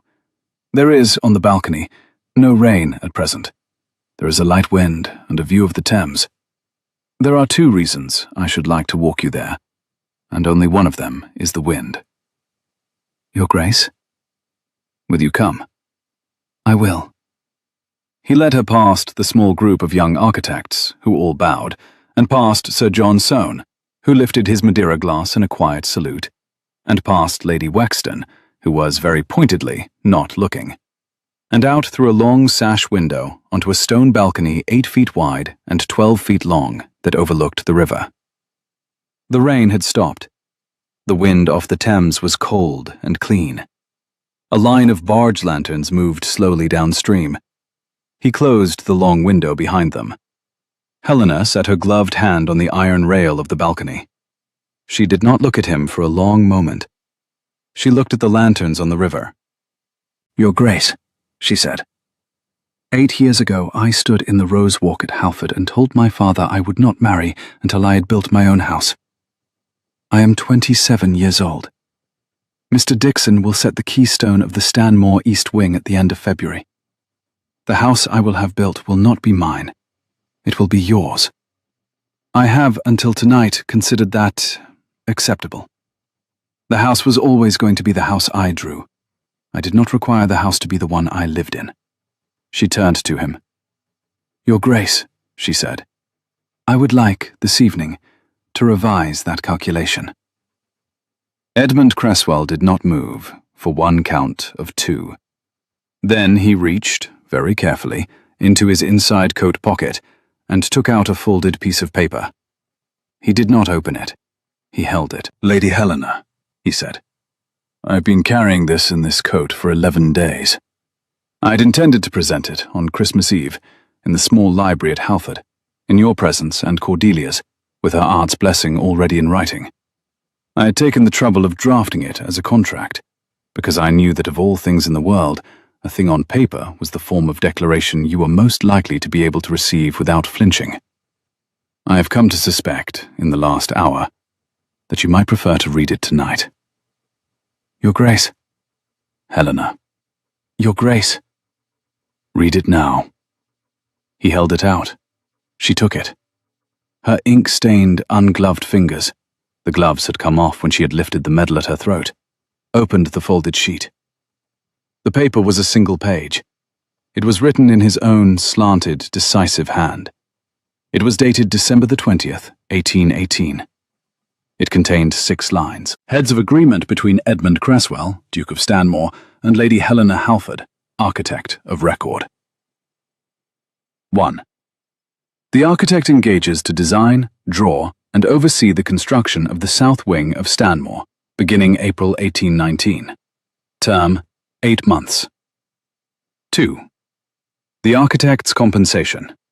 £500 upon signature. £1,000 upon completion. Full attribution at the keystone. 3. The architect retains entire and uncontested authority over every line of the design. 4. The architect may live, during the term of the commission, in the small cottage at the head of the Beach Avenue, with a separate fund for staff and household. 5. The architect may, at the end of the 8 months, on the placement of the keystone, choose A. To leave Stanmore with £500 in addition to her stated fee, free of any further obligation, or B. To remain. 6. The architect's choice is hers absolutely. The patron will accept whichever she makes. Helena read it twice. She read the 6th line 3 times. She lifted her face to the wind off the river. "Your Grace," she said, "may I ask one question?" "Yes." "In the event of of remaining." "Yes." "What does the patron consider remaining to mean?" A pause. "Helena," Edmund said, "I will tell you in plain English, and I will not hide behind the contract." "Tell me." "It means," Edmund said, "that I will ask you, on the placement of the keystone of the south wing, in the daylight, in the open courtyard of Stanmore, in the hearing of Mr. Dixon and his men and your sister, and Lady Wexton, and any other witnesses of your choosing, to marry me, to live in the house you have drawn, to draw further houses, to bear my name, if you wish, to keep your own name on every drawing you make, to take whatever proportion of my life suits the proportion of yours." He paused. He set his palm flat against the iron rail. He did not look away. "I will ask it once, in those words, on that day. I will ask it because I love you. I have loved you, I think, since you handed me a folded drawing through a 3rd-floor casement on a length of darning thread. I had not known, before that morning, that a woman's mind could so completely arrange the air in a building before the building was built." A breath. "I had drawn the brief in 1816 with the most exact specifications I could devise because I had, without admitting it, wanted to be impressed by the answer. I was. The answer impressed me 18 months before I had laid eyes on the woman who had written it. I have, since the 2nd of November, been in the company of that woman almost daily, and I have learned, slowly, that she is more interesting than her drawings, which I had not believed possible." A breath. "Helena, I am asking you, in the absence of the keystone, in the absence of the daylight, in the wrong city, at the wrong hour, on the wrong balcony, because there will not be another moment between now and April when I am sure you can hear what I am about to say. I am asking you to consider, in the next 1/4 of a minute, whether you would prefer to choose B." The wind off the Thames moved her dark auburn hair against her temple. The bronze medal at her throat caught the light from the window behind them. Helena Halford put the folded contract back into the Duke of Stanmore's hand. "Your Grace," she said, "I do not require the contract." A pause. "Helena." "You may keep it for your records. I will sign it in the morning, in the presence of your solicitor, with the sole amendment that the architect's compensation be paid into the trust at the Society. I will require no further fee. I will also require," she lifted her chin a fraction, "that you call me by my given name, beginning at this hour, in any room that contains the 2 of us. I have decided that the north elevation will, in fact, be drawn perfectly well tomorrow, regardless of what we call each other. I believe I have, this fortnight, been incorrect on that point." Helena. Edmund. His given name fell out of her mouth as if she had been carrying it for months, and had set it down only because the table was at last steady. The Duke of Stanmore set the contract on the iron balcony rail. He set both his hands, very lightly, on her face, the way a man sets his hands on a beam he has finally been given permission to put weight on. And he kissed her. The kiss took a long count of 3. It was not, by the standards Helena had read about in the 4 poets her aunt had not been permitted to confiscate, a particularly accomplished kiss.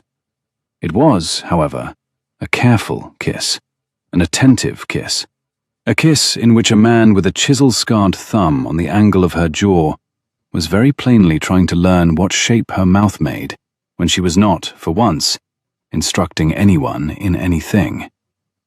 She found, to her great and rather inconvenient interest, that she had a perfectly clear opinion on the proportions of the 2nd-column footing of his upper lip. She filed the opinion for later. She gave him another count of 3. Then she stepped back. She put one ink-stained palm flat against the cold iron rail. She drew breath. She looked up at him with grey-green eyes that had, for the first time in 8 years, the warmth of the November sun on the gravel of Halford Manor. "Edmund," she said, "we will go back inside now. We will, both of us, need to be very dignified for the next 30 minutes. I do not believe I am capable, at present, of a second kiss. Not in this city, not on a public balcony, not in front of Sir John Soane. I will, on the placement of the keystone, give you a more complete reply. In the daylight, in the courtyard, in the hearing of Mr. Dixon and his men, and my sister and Lady Wexton, as you described." "Helena." "Yes." "You are accepting B." "I am." "In April." "In April." "You will permit me, this evening, to do nothing more than walk you back into the room and bow to you across it." "You will permit yourself nothing more, Your Grace, until April. You may write me letters. I will write you letters. The letters may, between now and April, contain, within reason, a quantity of feeling that the public balconies of London do not permit." A pause. "I am informed by Cordelia, who is currently in Bath, that this is the correct outcome." Cordelia is rarely wrong about correct outcomes. "Helena." "Yes?" "I love you." "I know," Helena said quietly. "I have, since the morning under the casement, been waiting only to find out whether you would have the courage to say it before April. I am pleased that you did. It will make the next 4 months considerably more bearable for both of us." He laughed, once breathless, surprised, the laugh of a man who had spent 11 days carrying a folded contract in an inside coat pocket and had only just realized he could put it down. And then he offered her his arm, and the two of them walked back through the long sash window into the gallery, where Lady Wexton glanced at their faces precisely once across the room and said into her glass to no one in particular, "Excellent. We may now have supper." The keystone of the Stanmore East Wing was set on the morning of the 18th of April, 1819, by Mr. Dixon and 3 of his men, with Lady Helena Halford watching from the courtyard in a riding habit of indigo wool and the bronze medal pinned at her shoulder, and a half-circle of witnesses standing behind her on the gravel. The witnesses included Lady Wexton of Wexton House, the Duchess of Argyll, who had ridden down from Scotland the previous week on the rumour of an interesting morning, Cordelia Halford of Bath, who had grown half an inch and read 4 kinds of book and now had opinions on all 4, Aunt Frances of Bath, Mr. Dixon's wife, Sir John Soane, 3 of the young architects who had written to Helena from Spring Street in December, Mrs. Beach, who was crying without dignity and without apology, and the Duke of Stanmore, who stood at Helena's left in dust-streaked work clothes with no neckcloth and a chisel scar on his bare left thumb. When the keystone was set, when Mr. Dixon had stepped back and lifted his cap and said, "Architect, my lady, the wing is built," the Duke of Stanmore turned to Helena Halford in the courtyard and said, in the daylight, in the open courtyard of Stanmore, in the hearing of Mr. Dixon and his men, and her sister and Lady Wexton, and every witness she had requested, the words he had told her in December, on the balcony at Spring Street, that he would say in April. "Lady Helena Halford, architect of record, I love you. Will you marry me? Will you live in the house you have drawn? Will you draw further houses? Will you take whatever proportion of my life suits the proportion of yours? I am asking it once. I will accept whichever answer you give." Helena set her ink-stained, ungloved hand against the rough, warm, sun-touched stone of the keystone of the house she had built. "Your Grace," she said clearly. "Edmund, I will." The wedding was small. It took place at Wexton House on the 2nd Saturday of June, in the small family chapel, conducted by the Bishop of London, who had, that winter, formed an unexpected and, he reported in his correspondence, rather thrilling friendship with Lady Wexton. Helena wore a deep green silk gown and the bronze medal at her throat. Cordelia carried her sister's bouquet, which contained one trained pear blossom branch from Halford and 3 stems of lavender from the cottage at Bath. The Duke of Stanmore wore a coat that was, by the housekeeper's strenuous private intervention, free of dust streaks for the only morning in the calendar year. Sir John Soane gave the bride away. He did so quietly, with one papery, satisfied hand on her arm and one sentence in her ear at the chapel door. "Lady Helena, I am 83 years old. I have been waiting 50 years to give a bride away who knew the deflection coefficient of her own veil. Walk slowly." She walked slowly. 1 year and 7 months later, on a still cold January morning in the year 1821, Lady Helena Cresswell, Duchess of Stanmore, architect of record of the south wing of Stanmore, which stood completed in honey-coloured stone in the fold of the Downs at the head of the Beech Avenue, and which had been opened, at her insistence, to 4 young men and 2 young women of the Royal Society of Architects on a scholarship of her name, walked across the central court of Stanmore in the early light, with her ink-stained palm closed over an ivory pencil stub. It was the same ivory pencil stub. She had carried it inside her sleeve, through every room of 2 great houses, for nearly 11 years. She crossed the court. She passed under the bay window of the east wing, where the November sun would, in 8 months, fall at 1 minute before noon. She went up the short flight of steps to the threshold of the south wing, the wing she had drawn in 8 months of letters between London and Bath and Halford and Stanmore, the wing she had cut into the slope of Stanmore at her own absolute discretion, the wing she had completed in time to be the room in which her daughter had, 3 weeks ago, been born. The south wing's threshold was a single broad slab of grey stone, cut in the Saxon manner. Above the threshold, hung on 2 iron pegs by Mr. Dixon's own hand, was a slate plaque. The plaque had been engraved in Bath. Cordelia had carried it home in her own carriage at Christmas. The engraving on the plaque, in a clean, unornamented Roman capital, read, "Architect of Record, Lady Helena Cresswell. Founded, April 1820. Completed, November 1820. She set her hand against the slate. The slate was cool.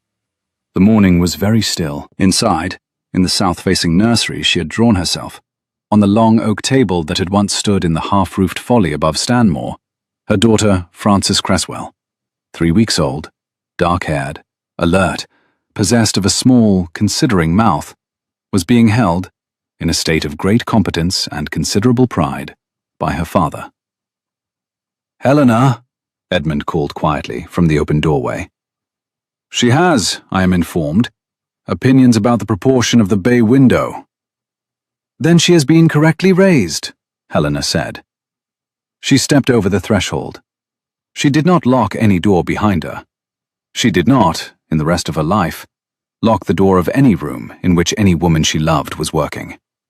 The ivory pencil stub stayed inside her sleeve. The November light, when it next came, fell, as predicted, to the half-degree, on the breakfast table, and not on the floor. Pull your chair closer for 1 more minute. Tell me, in the comments below, the line in this story you had to play back. Subscribe if you would like another Fireside Hour next week.